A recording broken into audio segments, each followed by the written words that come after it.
ол салт өйткені. Ислам әлеміне қатысы бар адам істесе біттен. Міне террорист, теракт істеді. Ислам оның бәрін жоймайды, ол дұрыс емес.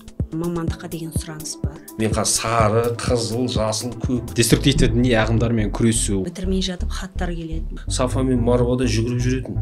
Дін саласында сөйлей алатын. Ұлттық құндылық. Бәріңізге сәлем, бұл Ойла подкаст. Енді бүгінгі шығарылымда бір емес бірден екі қонағымыз бар. Ол кісілер ислам танушы, дін танушылар Қайрат Құрманбаев пен Айнұр Құрманалиева ханым. Ал құрметті спикерлер, бүгінгі подкастымызға қош келдіңіздер. Енді әңгімені ұзаққа жібермей, арқаны кеңге салмай, осы уақыт үнемдеп негізгі бөлікке бірден көшсек, осы айтыңыздаршы, қазіргі таңда осы қазақтың мәдениетіне діннің қандай әсері бар?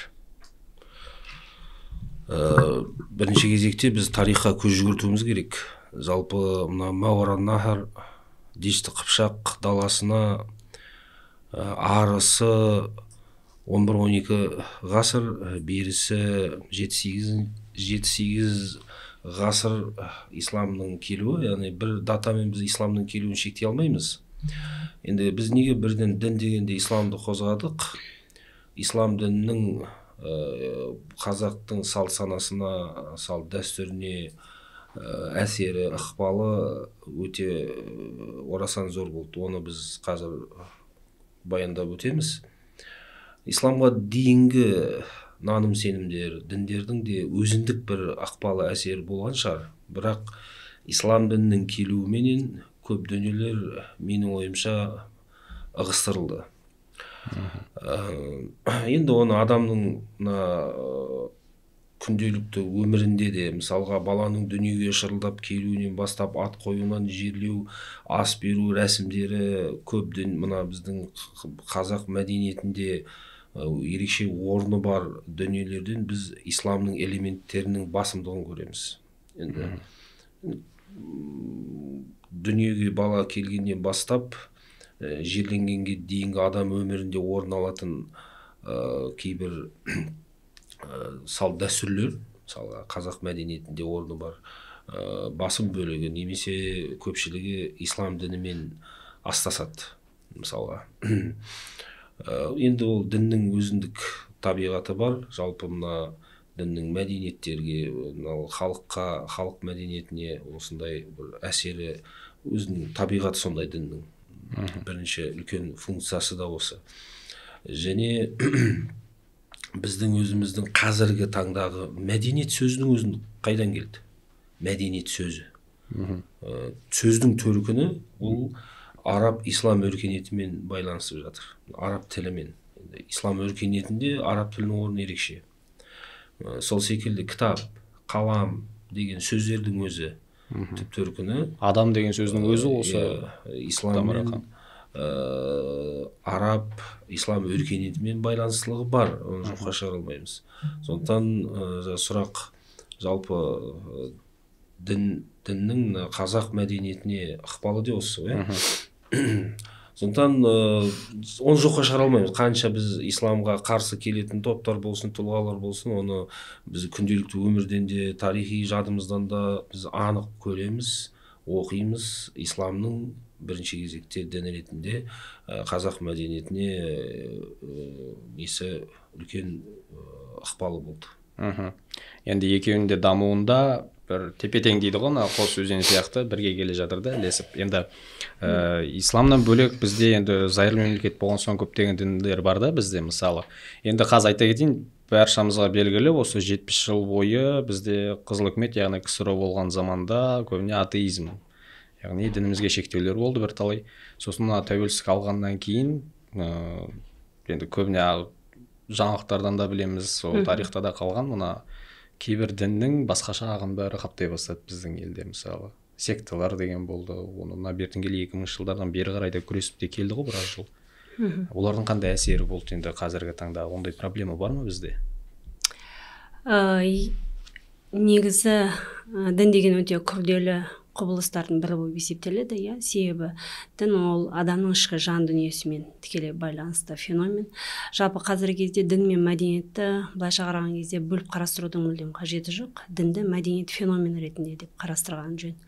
Рас айтасыз, расымен де атеистік идеология кезінде сондай бір мәжбүрлі түрде мемлекеттен ажырату болғанмен де қоғамнан ажырай алған жоқ. Себебі біз бәріміз де білеміз, үлкен ата-аналарымыз, әжелеріміз жасырып намазын оқыған кездерде болды. Мәселен де оған қарамастан қаншалықты мемлекеттен тысқары жасағанмен қоғамдық санада дін бола берді. Бірақ енді біздің араб мемлекеттерінен болмаса мұсылман мемлекеттері деп айтайық, сол мемлекеттерден бір ерекшелігіміз, бізде сол кішкене болса да жаңағы сабақтастық үзілді. Сондықтан да оның бір саяси сырттан әсері болды деп айта аламыз. Мүмкін тәуелсіздік алғаннан кейін расымен де бір халықтың шөліркеген жағдайына тап болдық. Расымен де ол енді дінге деген сондай бір қайтадан діни ренессанс болды 90-шы жылдардан бері қарай, Қазақстан тәуелсіздігін алғалы бері. Әрине ол кезде біз білеміз, мысалы тәуелсіздіктің алғашқы жылдары бақылаусыз кеткен ситуация болды. Енді сол кезеңнен бастап біз Қазақстан Республикасындағы діни жағдайды жалпы былайша қараған кезде 3 кезеңге қарастырып өтуге болады. Бірінші кезең, алғашқы кезең тәуелсіздіктің алғашқы жылдары, бұл мына 91-ден мына 2001 жылдарға дейінгі аралықталуға болады. Бұл жер кездері мысалы жаңағы шеттен келген діни ұйымдардың барлығы қазақ жастарының, қазақ халқының санасына әсер етуге көп құштарлық білдірді. Және олар іске асты да, себебі бақылау болған жоқ. Өкімет мысалы халықтың арасында керісінше мысалы баламды жаңа мешітке барса, 90-шы жылдар енді қиын болды ғой. Сол кезде мысалы өмірдегі әлеуметтік мәселелер, жағдайлардан құтқаратындай көрді.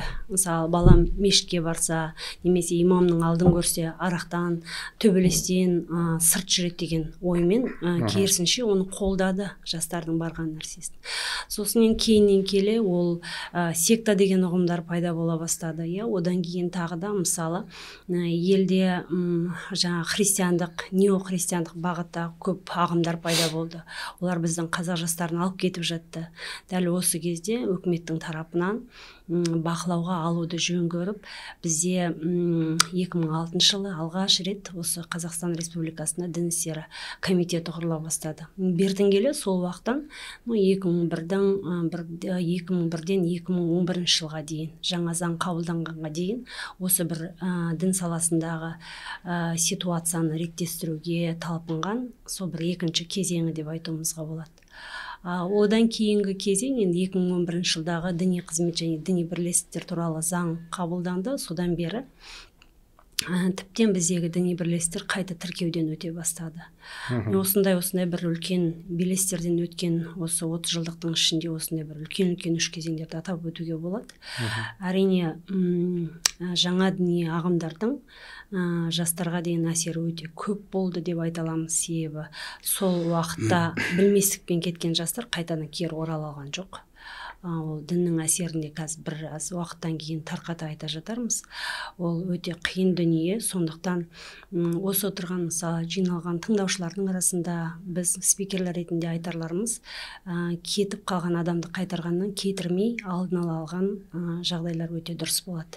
Себебі дінге беріліп кеткен адамдардың әрине жаңағы дәстүрден тыс кеткен ағымдарды айтып отырмыз. Оның бетін қайтару өте күрделі және қазіргі таңда да өзекті мәселелердің бірі болып табылады. Жақсы, өте. Енді мына бізде халқымызда ұлттық құндылық деген не бар да, мағына, мән, сөз дейміз ғой. Енді құндылық деген сондай бір орысша айтқанда енді понятие дейміз ғой, сондай бар да. Енді ол жерде байлық емес рухани құндылықта келген кезде осыны сақтап қалуда, атам заманнан келген құндылық көп қой бізде қазақта. Соны сақтап қалуда діннің қандай рөлі бар? Енді бұлай, адамдар енді біздің жалпы дін деген кезде бір бөлек дүние ретінде қарайды. Ол мүмкін соңғы кеңестік дәуірдегі дінге қатысты көзқарастардың өзгеруі. Жалпы дін мен дәстүр сабақтастығын айтып жатырық. Дін мен ұлттық құндылық деп жатырмыз. Жалпы діннің табиғаты дәстүрді, ұлттық ерекшеліктерді мансұқтау емес, мүлдем. Біз исламның тарихына қарайық. Жалпы енді ислам діні бұл жерде бізде қазір басым бөлігі халықтың ұстанатындығы және көп мәселелер осы ислам діні төңірегінде болып жатқандықтан ислам дінін алып қарайық. Және біздің салт санамызға, дәстүрімізге көп элементтері сіңген дін ол ислам. Ислам тарихында, ислам келген кезде қарайық. Пайғамбар Мұхаммад саллаллаху алейхи вассалам арабтардың исламға дейінгі дәстүрін ислам мансұқтады ма, мансұқтамады ма? Яғни жоққа шығарып, терістеп, оны жойды ма, жоймады ма? Жоқ. Мысалға, мәдениетіне, мысалы, киім кию, арабтардың исламға дейін киім кию үрдісіне ислам тиіскен жоқ. Мысалға, тағы басқа да тіпті діни кейбір рәсімдерінің өзін қалдырды. Исламға дейін Сафа мен Марвада жүгіріп жүретін. Екі пұтты толтырып қойып. Қағбада пұтты толтырып айналып жүретін. Айт мерекесі, мына исламдағы айт мерекесі бар ғой.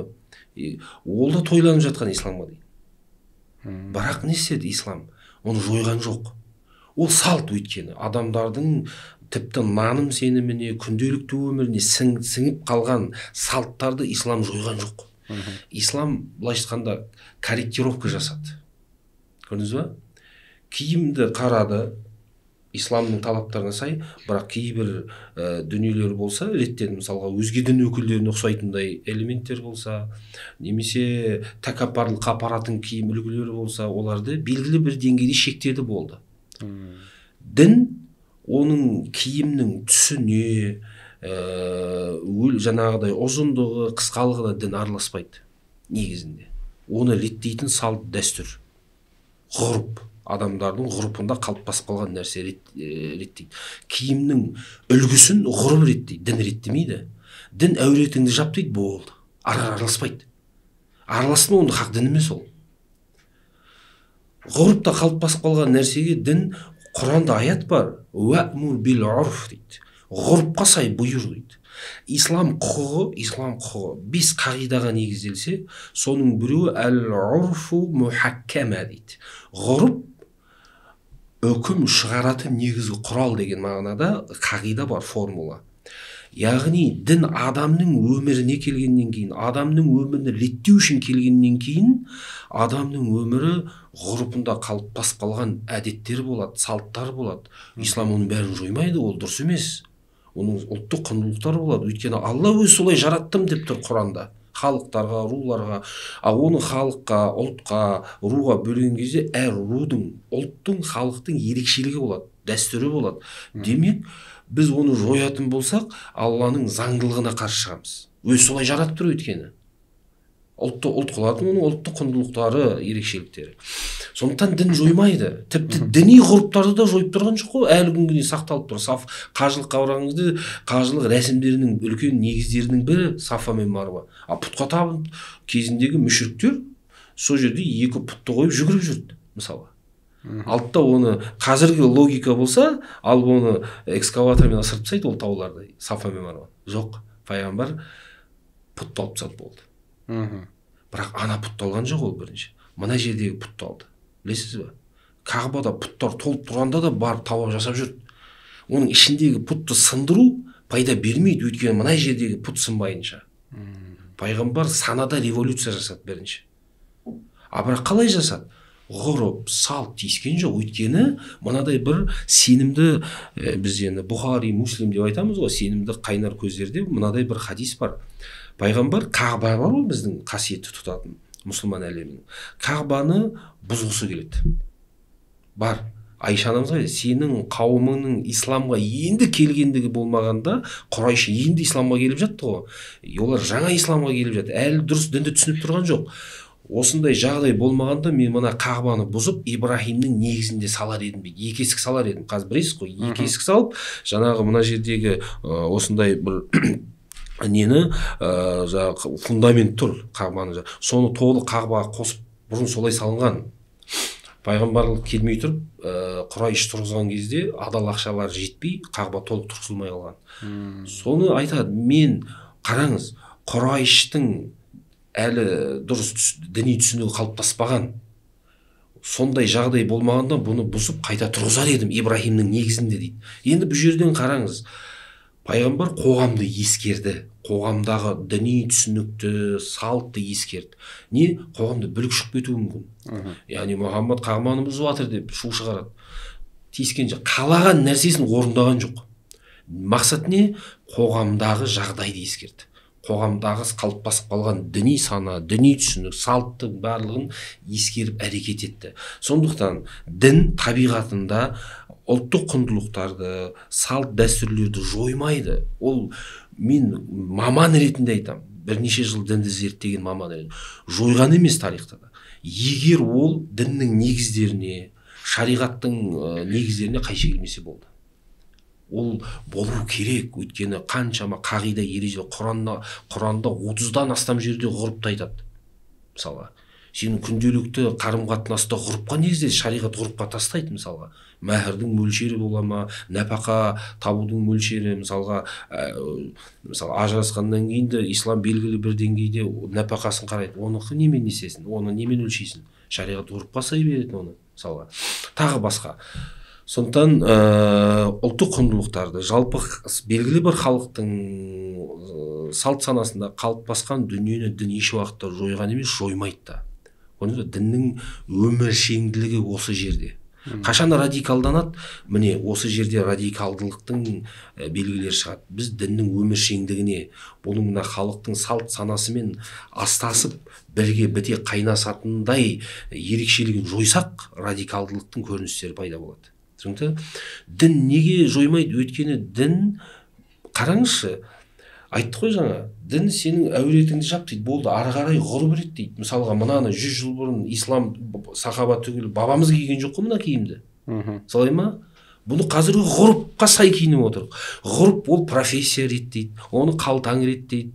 Оны мысалға Индия өзінің сарийін киюі мүмкін, Пакистанда өзіндік мысалға бас киімсіз жүру айыпқа саналады, ғұрпында солай. Мысалға шапка, тақия секілді бас киімсіз жүру, оларда бір жағымсыз, ғұрыпта солай. Бізде олай емес. Мысалы Африкада барсаңыз, оларда бір жасыл, қызыл, сары араласқан киім киеді. Бізде ол жоқ қой ғұрпымызда. Мен қазір сары, қызыл, жасыл, көк матадан киім киіп отырсам бір түрлі көреді. Солай ма? Өйткені неге бір түрлі? Біздің ғұрпымызда жоқ та қазіргі. Мысалы шалбардың балағын қысқартып тастайды. Ол ғұрыпта қазір сіз ательеге барыңыз, оны сұрамайды сенен, қай жерден кисейін деп. Өзінің ғұрыпта, өзінің мөлшері бар өзі. Тобықтан сәл түседі, жеңілден сөйлетілмейді, көтерілмейді. Өзі сұрамайды көп ателье. Неге? Өйткені ғұрыпта өзінің киім киюдің, шалбардың, өзінің балағының мөлшері бар. Ғұрыпта қалыптасып қалған. Сол үшін жаңа пайғамбардың хадисінен, исламның философиясынан ғалымдар айтады, ғұрыпқа қайшы әрекет ету көп жағдайда сен мәкрух әрекет, яғни қателестіреді. Бұл жалпыға бір өзіңді оқшаулану, даралану, шәз дейді ғой, шәз деген нәрсе шариғатта құпталмайды. Яғни ағысқа қарсы жүзу. Сондықтан немесе адал шариғат мысалға тауық же, макарон же, күріш же, бауырсақ же демейді. Адал астың шеңберімен адал еместі көрсет болды. Оны әрі ғұрпыңа сай жетті ішіп жейсің ғой. Мысалы Индонезия, Малайзияда тағамдар мүлдем бөлек оларда. Ғұрпыңа сай жейді олар. Африкада сен жей алмайсың кейбір елдердің тамағын, бірақ оларда керемет ол. Бірақ адал болды, адал шеңберді. Көрдің ба? Ішіп жем секілді, киім кию, шариғат детально араласпайды. Оны ғұрыпқа тастайды. Ол көбіне ғұрып сол белгілі жерде, қоғамда, кеңістікте қалыптасып қалған ғұрыпқа сай әрекет етіледі. Сондықтан дін мен дәстүрді қайшы қоюдың ешқандай мәнісі жоқ. Әрине, егер ол шариғатқа, ақылға, адамгершілікке жат бір ішімдік ішу, зина жасау секілді бір дүниелер қалыптасып қалып жатса, әрине оны шариғат түгілі біздің өзіміздің заңымыз да құптамайды, ақыл да құптамайды. Жақсы, кеттік, келесі сұраққа енді өтсек. Енді мына білім беру жүйесіне келетін болсақ, осы Қазақстандағы діни білім беру жүйесінің қазіргі жағдайы қандай? Енді діни білім беруге болған кезде, может, біздің тағы да мүмкін әртүрлі пікірлер айтатын шығармыз. Негізі діни және дінтаналық білімді біз бөлек қарастыра аламыз негізінен былайша қараған кезде. Енді дінтану негізі кеңдеу сала. Дінтанудың ішінде діни білімде, исламтану білімде сол білім тарапынан біз беріп отырамыз. Енді жалпы алған кезде мысалы бізде қазір Қазақстан Республикасының заңына сүйенетін болсақ, ол жерде діни білім немесе діни жақшаның ішінде рухани білім деп аталады. Діни білім мен рухани білім негізі білім беру бағдарламалары бекітілген діни жаңағы мекемелердің территориясына берілетін білімдерді айтады. Бізде қарап отырсақ, енді сондай діни білім деген жаңағы неге сәйкес болып отырған орта, ол енді жаңағы православтардың өздерінің духовный семинариясын айтуға болады. Ол жерде 4 жылдық бакалавриат және ары қарай жаңағы өздерінің жалғастырған білімдерін айтуымызға болады. Біздің ал енді исламдық бағытта келген кезде бұл еліміздегі мысалы 9 жаңағы медреселерді айтып кете аламыз. Ол жердің ішіндегі білім беру бағдарламалары да осы діни білім беруге, исламтанулық білімді беруге негізделген. Енді университеттеріміз Қазақстан территориясында жалпы білім беру ордаларында сол 90 жылдардың ең басынан бастап дінтану деген мамандықтар ашылған болатын.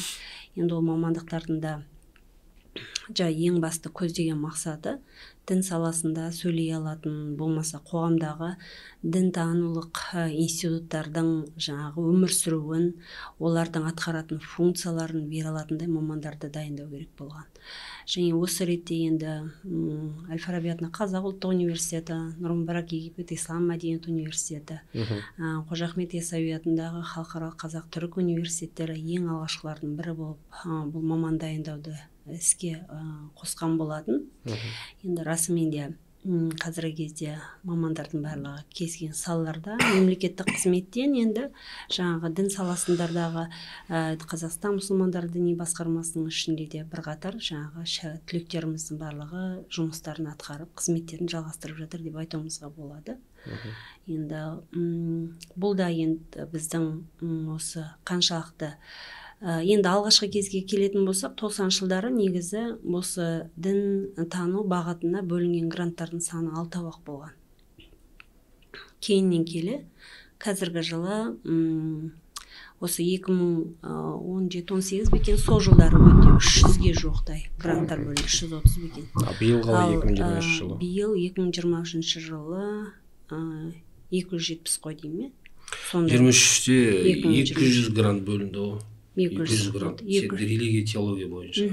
Общий 200 грант бөлінді. 200 грантта, Енді бұл негізі гранттың бөлінуінің көрсеткіші, яғни қоғамға сұраныстың бар деген білдіреді. Егер де оған гранттардың саны көбеймеген жағдайда, ол қоғамда, яғни дінтанушы мамандарға деген сұраныстың жоқтығын білдіретін еді. Соған қарамастан енді қазір біздің республикамызда былай қарасаңыздар 7600-ден аса мектептер бар, білім беру орталары. Олардың барлығына осы дін саласында мәселелер көбейіп кеткен кезде енді мектептегі әсіресе 9-шы сынып оқушыларына дін туралы қарапайым алғашқы ақпараттарды беру мақсатында дінтану негіздері деген пән қосылған болатын. Соларды беретін расымен ұстаздар жетіспеді. Ол былайша қарасаңыз, ол қазірде жетіспейді. Себебі біз ол жыл сайын шығарған ол 300 маман, ол басқа мемлекеттік қызметкерлерге кетеді. Болмаса басқа салаларға кетіп жатады. Ал енді сіз бір мектеп 7,5 мыңдай деп мектеп орташа есеппен алайықшы, сол мектептің әрқайсысында 9-шы сынып біреуден есепте деген күннің өзінде де жыл сайын енді қаншама ұстаздар керек. Ал енді бір маманды дайындау үшін расымен де 4 жыл уақыт кетеді. Ол да кәдімгідей қажеттілікті білдіреді. Егерде енді әрине алғашқы жылдар тағы да бір айта кететін дүние, біздің өзіміздің тәжірибемізден көретініміз, біздегі енді алғашқы түлектері 2003 жылдары, біз 99 жылдан бастап дайындап бастағанбыз. 2003 жылдары бітірген алғашқы түлектер, енді саны көп болмаса да, бірақ та бітірген түлектеріміз дінтану жаңағы дін саласындағы орналасып кеткендері аз болды. себебі мүмкін ол кезде түсініспеушілік болды, себебі өз мамандығы бойынша жұмыс таппаған еді. Ал енді қазіргі соңғы кездері қарап отырсақ, бізге түлектер бітірмей жатып хаттар келеді, мәселен региондардан келеді. Осындай жаңағы бізге келіп сол түлектермен жұмыс жиналыстар, кездесулер өткізеді. Яғни әсіресе аймақтарда батыс Қазақстан, орталық Қазақстан, шығыс, солтүстік, мысалы сол жерден солтүстік бізге көп келе бермейді, себебі Астана бар, осы региондардан келіп жаңағы өздерінің тумаларын іздей бастайды, сол елден шыққан, қайтқан кезде, бітірген кезде бізге келсе екен деп. Бұл да меніңше ойлаймын, енді расымен де мамандыққа деген сұраныс бар. Яғни бұл да бір үлкен жетістік, себебі түлектердің орналасуымен де оқу бағдарламаларының нәтижелігі бағаланады негізі университеттерде. Енді осы діни білімін жоғары оқу орны деңгейінде арттырып жұмысқа неше жас орналасып кетті осы, мысалы алдыңғы жылғы түлектермен санайтын болсақ? Бұл жерде енді мысалы 100% орналасады деп айта алмаймыз, не үшін? Себебі араларында мәселен жаңа тұрмыс құрып, өздері отбасы болып кететіндер де бар, қыздардың тарапынан. Кейбіреулері мәселен жаңағы магистратура, докторантура деген сияқты басқа жерге орналасып кететін тағы да түлектер бар. Ал енді олардың іштерінде бес саусақ бірдей емес. Мәселен, бітіргеннен кейін ол мықты түлектерді алуға тырысады. Ол енді 4 жыл бойы әрең деген сүйретіліп жүрген студент болатын болса, түлек болған кезде қалай? Ол әрине өзі де сұрыпталып, сүзгіден өте алмай қалып, басқа салада өзін жаңағы сынап көруге мәжбүр болатындай ситуациялар бар. Бірақ енді көрсеткіш жаман емес, жақсы мәселе. Неше пайызбен айтсақ шамамен? Пайызбен айтсақ, енді сол 80%-дай деп айтуға болатын шығар. Жұмысқа орналасып кетті ма осы өзінің саласы бойынша? Өзінің саласы бойынша әсіресе жаңағы жалғастырып кетеді. Енді жаңағы айтып отырғандай бір 10%-дай мүмкін сол өздерінің жаңағы үлгеріміне байланысты болатын болса, тағы бір 10%-дар мүмкін тағы да әртүрлі себептермен. Өмір болған соң бәлкім бағыт несі де өзгеруі мүмкін деген сияқты. Жақсы, енді кадрлер дайындау мәселесін келесі сұрағым еді, бірақ та осы жерде қойып кетейік. Қазіргі таңда гранттар бөлініп жатыр да. Ол орынға енді сіздер тікелей студенттермен жұмыс істегендіктен қандай балалар келеді көбіне? Ынтасы мол бола ма, жалпы бірінші курсқа түскенде қалай, төртінші курсқа түскенде келгенде қалай? Біріншіден діни білім беру Қазақстан қоғамында белгілі бір деңгейде жүйеге түсті, бірақ проблемалары жетерлік. Бірінші проблема өзің айтып отқандай, дұрыс, грант 21-де 400 грант, 22-де 300 грант, 23-де 200 сөйтіп түсіп келе жатыр гранттың несі. Бірақ сұраныс артып келе жатыр. Діни кадрларға сұраныс өсіп отыр. Қазір бізде дін мәселе зерттеу орталықтары бар әр регионда, мысалға. Сол секілді түзету мекемелерінде теологтар бар бізде. Сол секілді дерадикализация бізде, терроризм экстремизммен күресу, ішкі істер қызметі бойынша тағы басқа құзырлы мекемелерде. Одан қалды бізде Қазақстан мұсылман діни басқармасы бар, ол сферада да қазір қаншама бізде дін мамандар жұмыс жасайды, мысалы. Негізі сұраныс көп, бірақ бөлініп жатқан грант жылдан жылға төмендеді, жасыратын жоқ. Бізде күрделі мәселе, менің түсінігімде, дінтану деген кезде бізде мысалға алып қарайық, Нұр-Барақ университеті бізде негізгі контингент исламтану. Негізгі контингент исламтану. Бөлінетін, мысалы, 200 гранттың 80-90%-ын біз иеленеміз көбіне, мысалға. 300 грант берілсе, кейінгі 300 бөлінді. Соның басым бөлігін исламтанушылар алады. Сосын мынадай бір түсінік бар, енді мен оны айта берейін ашық. Жасыратыны жоқ. Мен өзім 20 жылға жоқ ұстаздық қызметте жүрдім, басшылық қызметте жүрмін осы соңғы жылдарда. Мен мысалы Нұр-Барақ мысалын айтайын. Исламтануға, дінге жалпы келетін талапкердің басым бөлігі әлеуметтік тұрмыс деңгейі төмен отбасылардан. неге екенін сондай кезінде комиссияда отырғанбыз ғой, жетімдер, зейнеткер, ондай бір жақсы жағдайы барлар дінге әкелмейді баласын. Оксфорд, Гарвард, одан қалды Ниш, Назарбаевский, КИМЭП, КБТУ, сондай СДУ, соған әрі кетсе. Мен өзім тәжірибемнен көріп жүрмін. Діннен мықты кадр күтеді мемлекет, бірақ кім келеді дінге? Кезінде мысалға 15-20 жыл бұрын біз маман емес адам дайындадық. Өңге жаңағы тентек, баскесер немесе анау мыналар дінге келе, дінге барса адам болып кетер осы деп. Кейбір сыпырақсы барлар болды, жасыратын жоқ. Мысалы, соларды біз тәрбиеледік, оқыттық. Оны маман емес, бірінші адам қылдық, жасыратын жоқ. Кейбір әне жаппай емес бұл, бірақ бұндай тенденция болды. Кейінде де өзің, мен мысалға өткен жылы бір жерде ауызашарға бардым, шақырды бір кісі. Үлкен банктың бір басшысы, баласын Англияда, Европада оқытқан, бірақ нәтижеде баласы уже былайша айтқанда дұрыс емес түсінігі. Енді Нұрбарақта оқытсам бола ма дейді. Бұрын қайда қалдың сен? Әуелі сол жақта қымбат, престижный вуздарда оқыды. Жүріс оқытпа деген нәрсе емес, оқытсын. Бірақ дінге кімдер келеді оқуға? Үлкен сұрақ белгісі бұл жерде. Білесіз ба? Орта деңгей, төмен қабілеттегілер келеді. Көбіне кей. Бұрындары. Қазір енді бұл жай бұндай тенденция жойылып келе жатыр. Көрдіңіз бе? Біріншіден келетін кім? Екіншіден ақылы келеді, көбісі төлей алмайтындар бар. Біздегі ең арзан дін, ең арзан кафедра, ең арзан факультет, ең арзан оқу орны біздікі Қазақстан бойынша. 500 мың, 600 мың садиккеға сен миллион бересің ай жылына. Біз 600 мың оны төлей алмайды. Сосын біз меценат іздейміз, көке төлеп берші, өйткені соның төлеген ақшасынан біз айлық береміз. Мысалы. Проблема, ең үлкен проблема, дін саласына мықты, озық ойлы интеллектуалдар келмейді көп жағдайда. Олар бірінші басқа салаларға кетеді. Екіншіден, бізде мысалға Қазақстан қонды исламтану дейді болды. Исламтану білесіз бе? Әр саласына 4 жыл бакалавриат керек. Әр саласына. Араб, Түркия секілді мұсылман елдерінде фиқ өзінше бір факультет. Мұсылмандық құқық. Мысалы, дағуат өзінше бір факультет. Мысалы, дағуат, дінді жаю, тарату, оның методологиясы, теориясы бір факультет. Кулет дағуа. Мысалы, хадис бір факультет. Ақида, ислам философиясы бір факультет. Біз қазір 4 жылда өзі орта деңгейлі жастарды қабылдап 4 жылда араб тілін меңгертуіміз керек.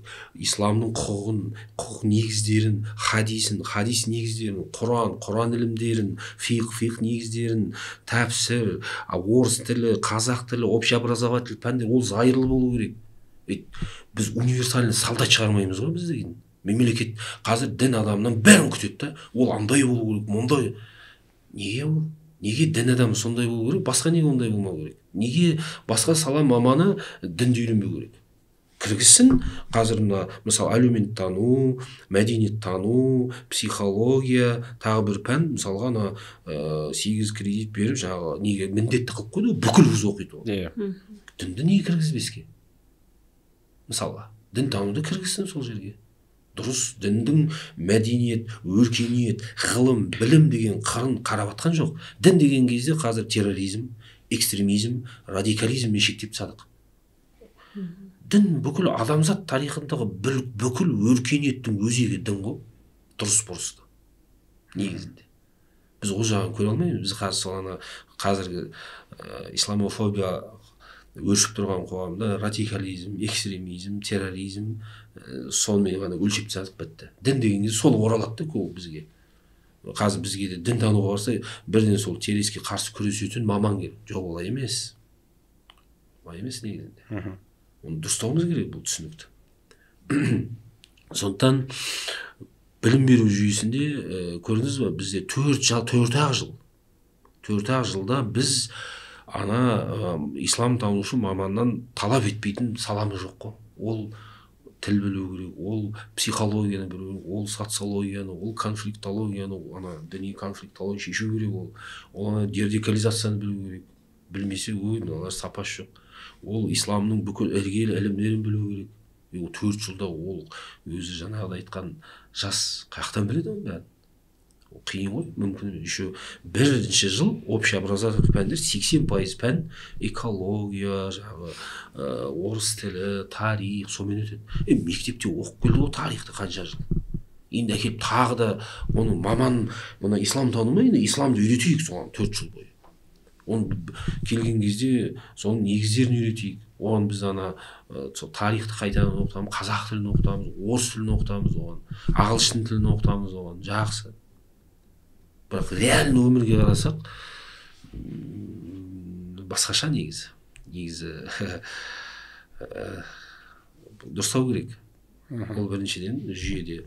Сосын бізде теология дегенді аштық. Теология, дінтану қазір бір нәрсе болып қалды. Ол бір айырмашылық жоқ, почти шекарасы жоқ. Мысалы, теологияны ашты, ол теология не, дінтану не, жақсы, исламтану өзінше. Кадр проблема. Мысалы, қазір талапкер университет түседі, 850 бала түсті мысалы. 850 балаға демек біз қосымша қанша ұстаз алуымыз керек? 70 ұстаз керек. Мысалы, 70 маман керек. Оның университетке ғылыми дәрежесі бар кадр керек. Оны қаяқтан табамыз? Мысалға. Проблема. Мысалға. Кадр болмаса, сапа да болмайды ертең, дұрыс кадр болмаса. Сондықтан қандай талапкерлер келеді деген кезде түсінікті нәрсе, дінге кімдер барады деген өзің қоғамнан анкетирование жасап сұрақ көріңіз, дінде бәрі кімді қалап отыр. Сосын бізде қоғамда жаппай дінге кетіп жатқан сияқты, нұр барак 22 жылда бітірген студент 2700 ғана.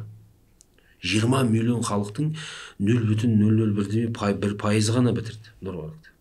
Бәрі жаппай дін оқып кеткен ешкім жоқ. Физика, химия, биология, неше түрлі жаңағы мұнай, экономика, жаңағы саясат, психология оқып жатқан миллиондаған жастар бар қазір. Экономикаға қатысты қанша вуз бар?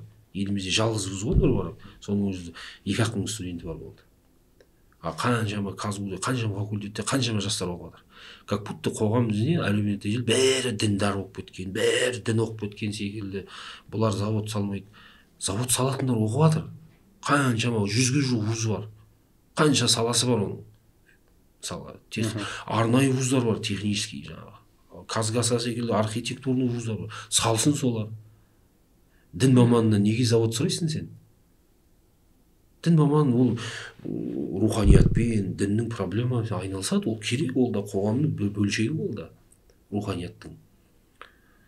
Просто бәрі әйтеуір дінге тиісуге, дінді қаралауға, дін маманнан дін сұрайық болды. Одан физика, химия, биология, тарих жағы, психологияны да аса емес. Діннің өзі үйретеді оны. Дұрыс дінді үйренсе, ол да бар. Өйткені діннің қарым-қатынасты зерттейді ол да, мысалы, мұсылмандық құқықта.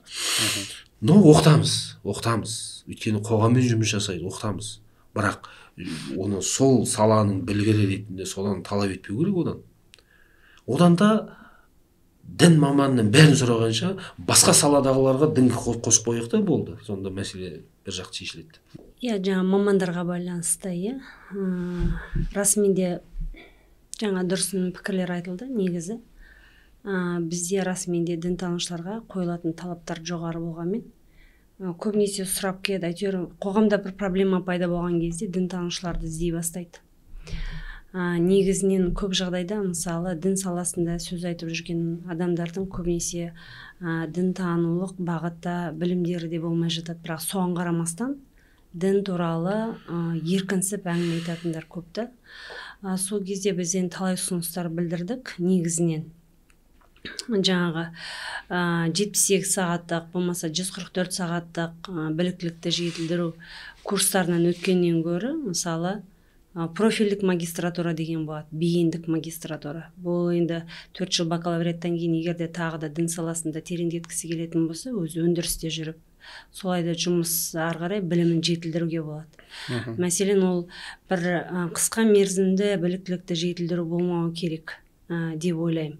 Себебі ол енді 1 жылдық, 1,5 жылдық, болмаса тағы да ары қарайда мүмкін 1,5 жылдық бекен сондай үлкен ұзақтылығы болатын болса, ол дінтанушы маманның кәдімгідей дайындап шығуға мүмкін шығатындай, біліктілігін жетілдіретіндей мүмкіндіктері барды.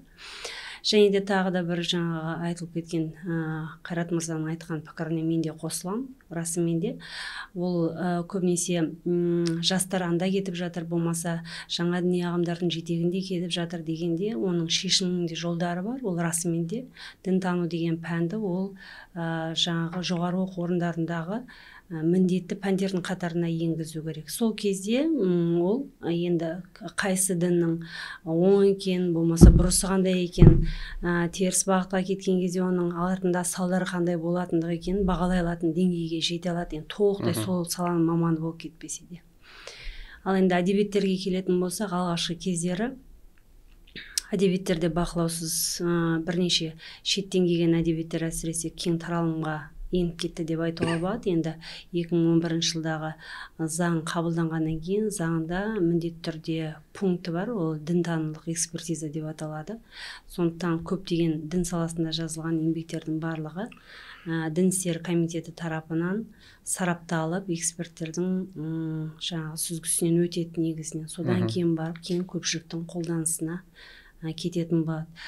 Тіптен мәселен егерде шекарадан жүк артып кітаптарды алып келген жағдайларда шекара қызметкерлері тоқтатып, ол кітаптардың жаңағы елдің мүддесіне зияндылығы, пайдалылығы жағынан оң пікір білдірмейінше, мәселен ұстап қалуға өздерінің құқықтары бар. Бұл ретте енді ол да бір реттестірілген форматта жасалып жатқан дүниелер деп айтуға болады. Негізінен біздің өзімізге қазақстандық дінтануға жергілікті ғалымдардың жазған кітаптары оң әсерін береді деген ойдамыз. Себебі расымен де дінтанудың алғашқы кездеріндегі кітаптардың бәрі расымен де орыс тілді әдебиеттерден пайдалану негізінде дайындалғанмен, оның ішінде де қазақ дүниетанымын, мысалы бұрынғы исламға дейінгі қандай діни пікірлер болған, діни көзқарастар болғандығы ескеріле отырып, жергілікті халықтың мәдениетін ескере отырылып жазылған еңбектер деп санаймыз. Және де қазіргі кезде шетелде оқып келген біраз дін саласындағы мамандар Аллаға шүкір деп айтуға болады, жинақталып қалды, жаңадан бір мектептер қалыптасты. Алғашқы кездері бұндай кітаптар екі тіл арқылы, мысалы бірінші шет тілінен орыс тіліне, орыс тілінен қазақ тіліне аударылатын болса, мейлі ол ағылшын тілі болсын, мейлі ол араб тілі болсын, қазіргі кезде тікелей қазақ тіліне аударып көпшілік қолданысына жеткізе алатын мектеп қалыптасты. Расымен де мамандар бар. Әсіресе Нұр-Мүбарак Египет Ислам мәдениет университетінде араб тілін жетік білетін, түрік тіліндегі әдебиеттермен кейін қолданыла алатын мамандар бар. Және біртіндеп енді басында бізде универсалды дінтану мамандар болғанмен, қазіргі кезде мысалы дін социологиясы, дін психологиясы, дін феноменологиясы деген бағыттарда мамандардың біртіндеп жаңағы мектептер қалыптасып келеді. Енді расымен де бұл дінтану саласы күрделі болғандықтан ол өзі күтілетін де құбылыс. Себебі жаңағыдай расымен де кірген талапкерлердің де сапалық тұрғысынан, сапалық деңгейіне де үлкен мән беру керек. Бірақ қанша дегенмен енді мүлдем жоқ деп отыра беруге де болмайды. Біз барынша сол 4 жылдың ішінде акцент қоямыз, олардың барлық қоғамдағы мәселеге жауап бере алатындай құзыреттілігін дамытуға тырысамыз.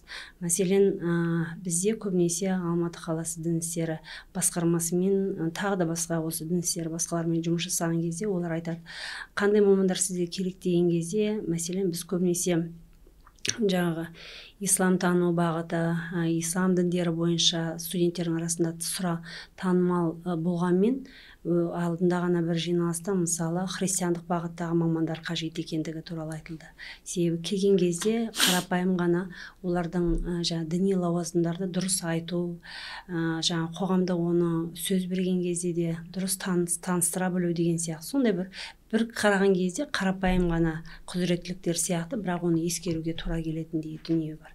Сонымен қатар бізде тағы бір ескеретін мынандай бір үлкен мәселе, бізден халықтың саны 70% мұсылман дінінің өкілдері деп айтамыз ғой. Бірақ сондықтан да мүмкін исламға деген талап та қойылатын жаңағы сұраныс та, немесе бір нәрсе болса әйтеуір исламға келіп тіреп алып келіп кінәнің бәрін сол жақтан іздеуге тырысамыз. Ал шындығына келген кезде қоғамда исламнан басқа да христиандық бағыттағы жаңа діни ұйымдардың да көптеген қоятын жаңа нелері бар, мәселелері бар. Мәселен, таңертең мектепке барған кезде әнұранға тұрмайтын жаңағы сол бағытта ұстанатын оқушылар бар мысалы. Ол дегеніңіз не? Ол дегеніңіз енді мемлекеттің рәміздерін сыйламау дегенді сепаратизм ғой, бір жағынан қарасаңыз. Ол мәселелерді біз аса көп айта бермейміз, бірақ ол қоғамда бар. Біз түбіне келген кезде әйтеуір өзіміздің ислам дініне қарай бұрып, сол жердегі проблемаларды қайта-қайта шығарып өзектендіре береміз да. Негізінен ислам дінінің енді көптеген жерлерде де талай біз ұсыныс білдіреміз. Мына қою күңгір түстеріне қараған кезде оның ашық түстеріне мән беру керек. Яғни белгілі бір шаралар өткізген кезде де мысалы ислам дінінің жағымды жақтарына, жағымды сипаттарына мән беру керек. Мысалы өткенде бір не қылдым, жаңағы тағы бір бізде діни бірлестік, енді тіркелген діни бірлестіктердің бәрін біз дәстүрлі емес деп еш айта алмаймыз, себебі заңмен ол тіркелген, яғни біздің қоғамдағы бар бірлестік. Сол кісілердің тақырыптарына қарасам, мәселен қоғамдағы отбасы құндылықтары деген сияқты тақырыптарды қойған. Ал біздегі тақырыптар ислам дініне қатысты. Ол жаңағы деструктивтілік, терроризм, экстремизм, радикализм деген сияқты. Біз оны тыңдаған жастар өзінің еркінсіз, расымен де ислам тек қана осындай ұғымдармен беріледі дегенде қалыптасады. Бізге басқа құндылықтарды дәріптеу керекпіз. Мысалы исламдағы бала тәрбиесі, отбасы тәрбиесі, әке мен баланың жаңағы қарым-қатынасы. Мәселен, қазақтар көп мәселені дөңгелек стол басында, дастархан басында шешкен. Тәрбие беруде де атасын немересіне, әкесі мен баласының қарым-қатынасына әсер етіп, болмаса келін мен жаңағы ененің қарым-қатынасы деген сияқты. Мысалы, бізде енді орыс халқында көп анекдоттар бар ғой, мысалы жаңағы теща деген сияқты. Бізде қаншақты неде қазақтардың мәдениетінде ене мен келіннің арасындағы шиеленісті жағдайларды кекілжіңге болмаса жаңағы мазаққа айналдыратындай ондай кездеспейді мәдениетте. Біз мысалы өзіміздегі бар мәдениетіміздің тек қана жақсы, жағымды жақтарын көп шығара беру керекпіз. Бізде тұнып тұрған тарихта, мәдениетте, жаңағы мұрада, әдеби мұралар, шығармаларымыз да өте тұнып тұр. Соны біз бірақ барынша мүмкін көрсете алмайды жатқан шығармыз. Сол себепті де жастар мына басқа кей-попқа болмаса жаңағы жапон мәдениетіне, американ мәдениетіне қызығып жататын да сол. Себебі қазір бұқаралық мәдениетте олардың белсенділігі жоғары. Сондықтан олар сұранысқа көбірек ие болып кетеді, мына әлеуметтік желінің мүмкіндіктерін көп пайдаланады. Сондықтан енді бірақта да біз жаңағы сол жағына мән беретін болсақ, меніңше жаңа дұрыс бағытты да жастарды қалай бағдарлап тұра алатын шығармыз. Әрине ол көп жаңа қажырлы еңбекті қажет етеді. Енді біз барынша аудиторияға кірген кезде өзіміздің бітімімізбен, сөйлеуімізбен, интеллектуалды деңгейімізбен, айтар ойымызбен соны тәрбиелеуге тырысамыз жастардың бойында. Яғни ұстазға қарап бой түзеп, ары қарай шәкірт ұстаздан озса деген идеямен. Шынымен де сөздеріңіз жанды бар. Кейде мына әлем жаңалығын барлығын қарап отырсақ, бір адамды мысалы бір кісі енді күш қолданып қойса, мысалы егер ол діні ислам болмаса, айту мүмкін да, мысалы бір мафиозник дейді, мысалы қылмыскер деп келтіреді да, ал егер ол кісіні бір ислам әлеміне қатысы бар адам істесе, біттен міне террорист, теракс деді, ойбай деген сияқты ауырған тақырыптар қойылып жатады да. Енді шынымен де ондай проблема бар қазіргі таңда. Енді келесі сұрақ бағанада өздеріңіз айтып отырсыздар ғой, ислам десе осы деструктивті діни ағымдар, экстремизм, радикализм деген сияқты тақырыптар көтереді деген сияқты ше. Енді бұл жерде де енді қазір көтеріп өтейік. Деструктивті діни ағымдармен күресу, оның алдын алу іс-шаралар біздің елде қалай жүріп жатыр қазіргі таңда? Енді былай, бұл біз енді жақын алыс шетелдермен байланысымыз бар, шараларға қатысамыз. Жақында Европада болдым, біраз ислам институттарында, орталықтарында болып қайттық. Жалпы елімізде бұл бағыт оңалту жұмыстары өте жоғары деңгейде. Негізі көп елдер бұлай жұмыс жасамайды негізі. Шын, мен көп елдерден көрген жоқпын мұндай оңалту жұмыстарын. Оларда мүлдем мұндай методика жоқ біздікіндей. Бізде өте жоғары деңгейде жұмыстар атқарылып жатыр деп айта аламын. Ол барлық салада, тіпті қазіргі бүкіл региондарда діни мәселе зерттеу орталықтарының құрылуы, дін істер жаңағы басқармалары, жаңағы сол секілді ішкі істердегі құзырлы мекемелерде, жаңа тіпті түрмелерде теолог мамандарға деген сұраныс өте жоғары. Оның бұл жерде КМДБ-ның рөлі бар. Оларда негізі көріне бермейді жұмыстары. Алдыңғы қатарда олар да жүр, негізі дерадикализация, профилактиканы айтуға болады бұл жерде. Профилактикалық жұмыс. Бұл жерде профилактика бар, бізде реабилитация бар, дерадикализация бар, провокация бар. Сондай этаппа-этапны бізде жұмыстар қойылған Қазақстанда. Бұған мемлекеттен қаржылар бөлінеді арнайы. Қазіргі подкасттың өзі соның бір көріністердің бірі негізінде. Жай емес, ол сұрақты қойылуының өзі. Сондықтан енді бұл кейбір орталарда шетелдік эксперттер қатысқан кезде біздің елдегі кейбір жұмыстарға таңғалды, жасыратыны жоқ. Сондай жүйелі жұмыстар, бірден түрмеге тоғытау процесі бар. Бізде бірден түрмеге тоғытылмайды ол мысалы.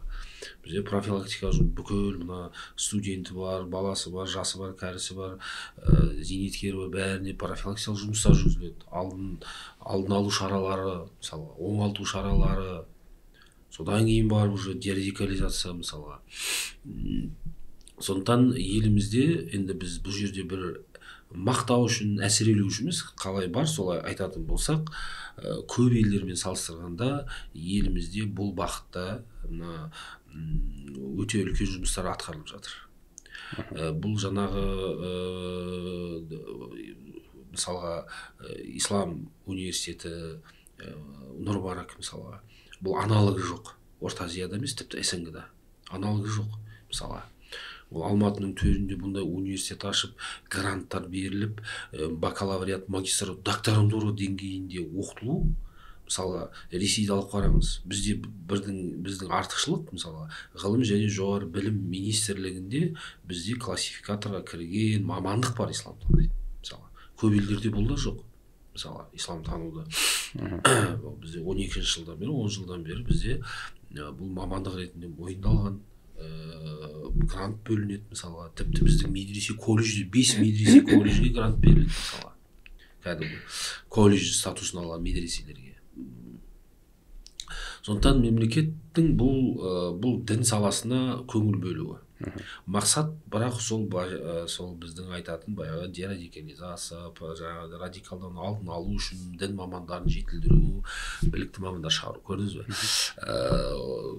Сондықтан бізде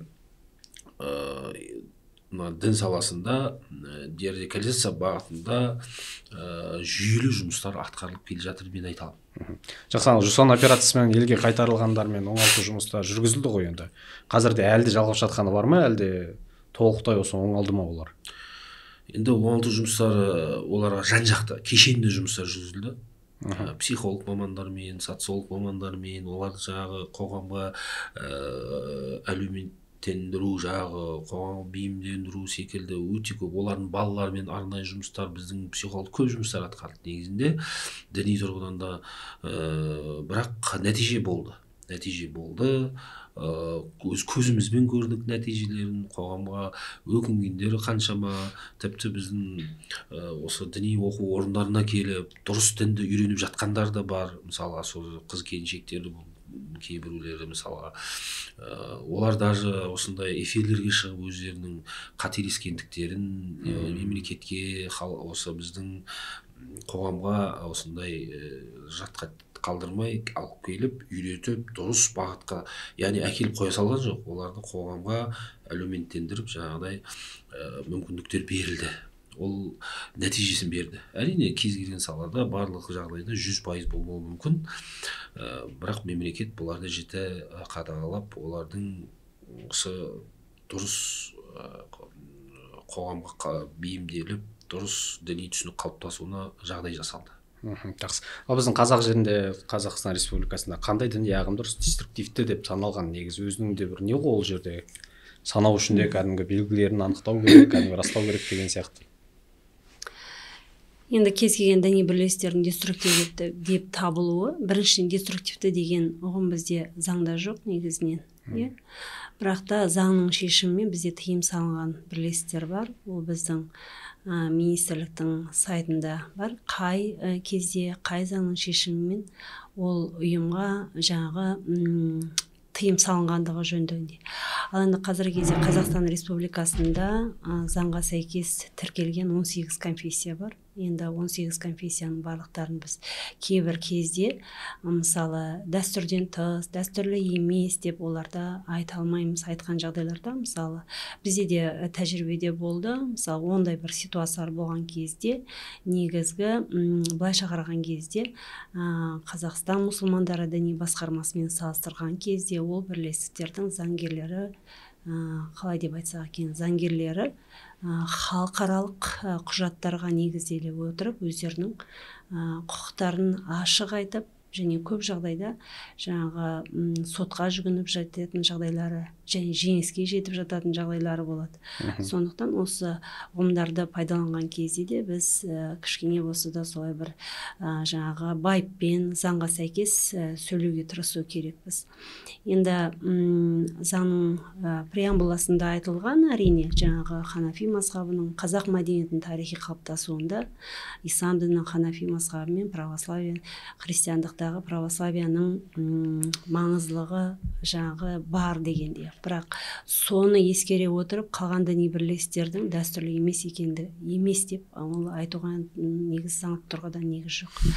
Енді оның барлығы да деструктивтілік деген ол қоғамдың біртұтастығын, қоғамның жаңағы діни жағдайының дұрыс бағытта дамуына кедергі келтірген жағдайда, болмаса жаңағы адамдардың өміріне зиян келтіретін, отбасылық құндылықтарға жаңағы нұқсан келтіретін, және өз ондай кезінде жаңағы 90-шы жылдарда ондай ситуация болған жоқ.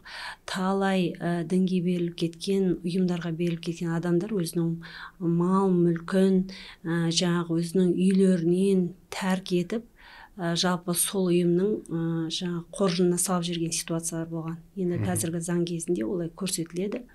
Ішіндегі жаңағы егерде отбасылық келісімсіз жаңағы сол ұйымның қазынасына аударып жүрген жағдайда, болмаса 18 жасқа дейінгі толған балалардың мәжбүрлеп жаңағы денсаулығына зиян келтірген жағдайда ол ұйымдарға қандай да бір шара қолданылатыны.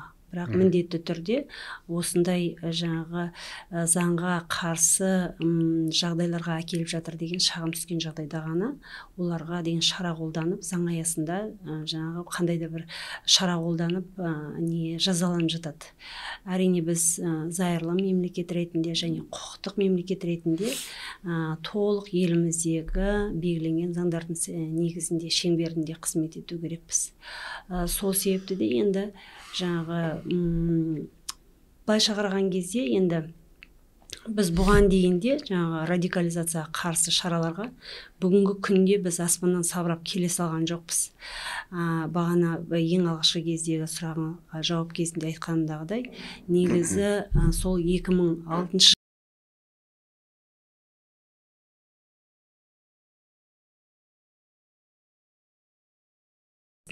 соның ішінде халықаралық мәдениеттер мен діндерді зерттеу орталығы, ғылыми аналитикалық зерттеу орталығы болды дін саласында. Сол екі орталық біраз жұмыстар жасады. Одан кейін ғана біраз жерлерде жаңағы осы кейін бертін келе әкімшіліктердің ішіндегі дін істері басқармалар ашылып, солардың ішінде дінді зерттеу орталықтары ашыла бастады. Оға дейінгі кезеңдерде, мәселен, әрине қазір ИРГ деген бар, жаңағы яғни үгіт насихат жұмыстарын жүргізетін республикалық және қалалық өңірлік деңгейдегі топтар. Олардың жұмыс істеген кезде дін бағытындағы саласында халыққа деген дін туралы мәселелерден ақпарат береді, алдын ала жұмыстарын жасайды деген секілді. Ал кезінде мысалы 2000 жылдары, 90 жылдары ондай кезең болған жоқ. Және көп жағдайда жұмыс істеген сол кездегі мамандар білет, олар ешқандай ақысыз түрде әйтеуір тек қоғамға көмегіміз тисе болды деген қызмет жасағанда кездеріміз болды. Мәселен, бізді белгілі бір айтады, осындай кездесу бар, сол кездесуде бір лекция оқып берсеңіз, тағы бір нәрсе, біз енді ол керек болғаннан кейін оны кәдімгідей қоғамдық жұмыс ретінде алып талайды атқарған болатынбыз. Енді қазір былайша қарасаңыз мемлекеттің тарапынан көп қаржыландыру бөлінеді. 2013, 17, 20 жыл, 18-22 жылға деген жаңағы концепциялар және мемлекеттік дін саласын реттестіру саласында бағдарламалар қабылданды. Сол бағдарламалардың аясында біраз шаралар жоспарланып, олар жүзеге асты. Расымен де қазір бірізді жаңағы жолға қойылған деп айтуға болады. Жақсы, енді құрметті спикерлер, бүгінгі осы подкастымызға қатысып, салмақты тақырыптарды көтергендеріңізге және сұрақтарыма жауап бергендеріңізге көп-көп алғыс айтамын сіздерге. Сіздерге де сәттілік, осы істеріңізде нәтижеге жетіп, осы жалпы қоғамға деген пайдаларыңыз тигізіп осылай жүре беріңіздер. Амандықта болайық. Жақсы, көріскенше. Рахмет. Жақсы, құрметті көрермен, біз сіздермен қоштаспаймыз. Келесі кездескенше аман сау болыңыздар.